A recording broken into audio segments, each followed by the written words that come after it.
ಮೊದಲೇ ಸೊಕ್ಕಿತ್ತು, ಈಗ ಬೇರೆ ಉತ್ಸವ ಮಾಡಿದಾಳೆ ಅಂತ ಊರವರೆಲ್ಲ ತಲೆ ಮೇಲೆ ಹೊತ್ಕೊಂಡು ಮೆರೆಸ್ತಿದ್ದಾರೆ. ಅಂಥ ಅನಿಷ್ಟನೇ ಮೆರೆಸ್ತಾರಲ್ಲ, ನಾನು ಚಚ್ಕೋಬೇಕು.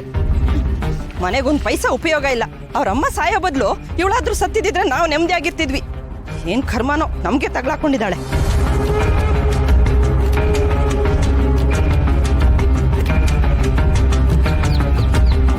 ಇವ್ರು ಯಾಕೋ ಊರು ಬಿಟ್ಟು ಕಾಡಿರೋ ಕಡೆ ಹೋಗ್ತಿದ್ದಾರೆ?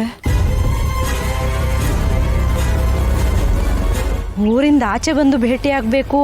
ಮುಖ್ಯವಾದ ವಿಷಯ ಅಂದ್ರೆ ಏನಾಯ್ತು ಭಾಸ್ಕರಣ್ಣ?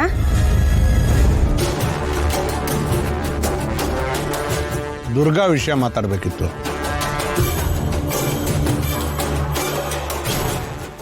ನಮ್ಮ ಗುರುಗಳು ದೇವರು,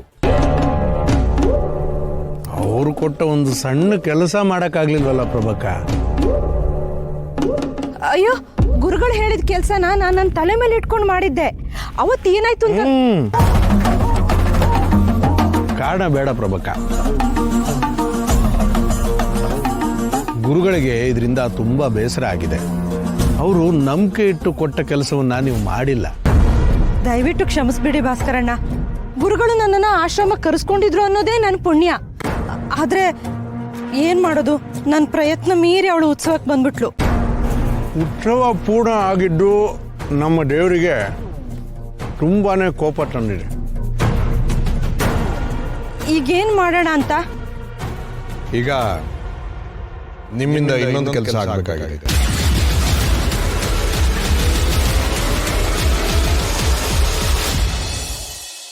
ದುರ್ಗಾಪುರಕ್ಕ?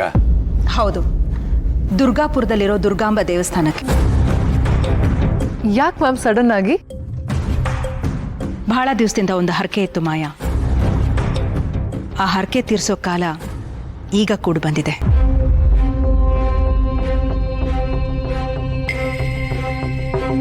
ಏನ್ ಹರಕೆ ಅದಕ್ಕೆ?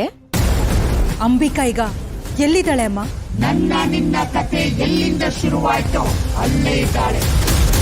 ನಮ್ಮ ಶರತ್ ಹೆಸರಲ್ಲಿ ಹರಕೆ ಹೊತ್ಕೊಂಡಿದ್ದೆ.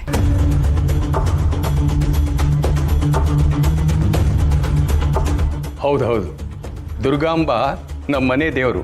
ಹೋಗಿ ಬರೋಣ.